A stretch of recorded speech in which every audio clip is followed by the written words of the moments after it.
For my task box that I created for Matt, I adjust the objective that Matt was struggling with story word problems. And so I created a task box that would address that.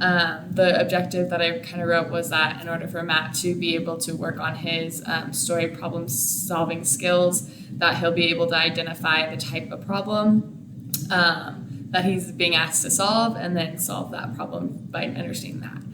And so what I created, this is like a little skill sheet. This would be something that I previously would have taught to Matt. And it is basically a strategy that teaches kids to identify what type of problem they're being asked to. So there's 4 different types of problem. There's add to, take from, part, whole, and compare.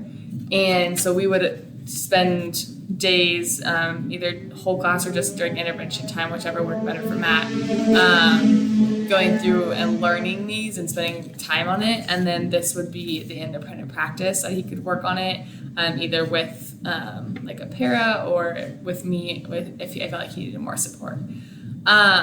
So this is just an example page. So it's going to be a resource to him when he's trying to do the problems. And then all of this would be laminated, and then there'd be little stories. These would be laminated, so you could work right on VCDs, and he could read them and go through and identify what kind of problem it is.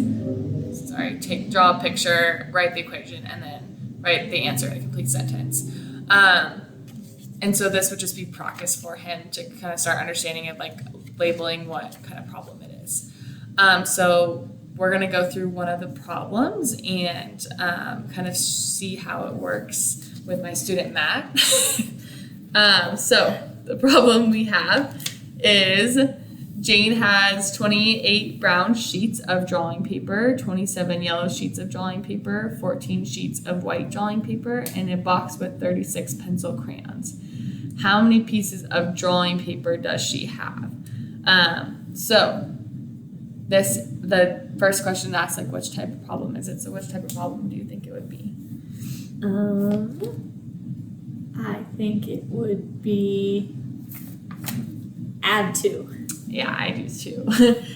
So what would we be adding in it? Can you draw a picture of that? Can you write add to here so we know what type of problem it is? And then let's draw a picture of it.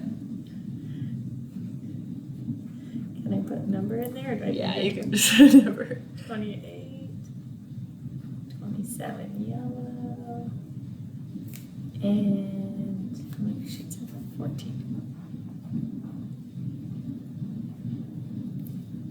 Okay. And then what would the equation be? And we can always look at our sheet if we're kind of confused. We know in an add to, do we have the result?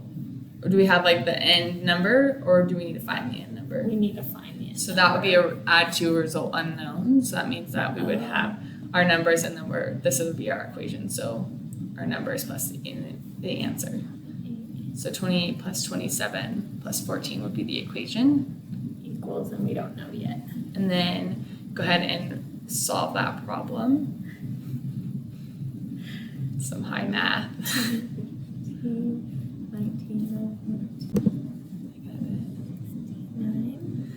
69. Okay, so can you write that answer in a complete sentence? So 69. What was the question again? How many pieces of drawing paper does she have? 69 pieces of drawing paper? Yeah, that would work.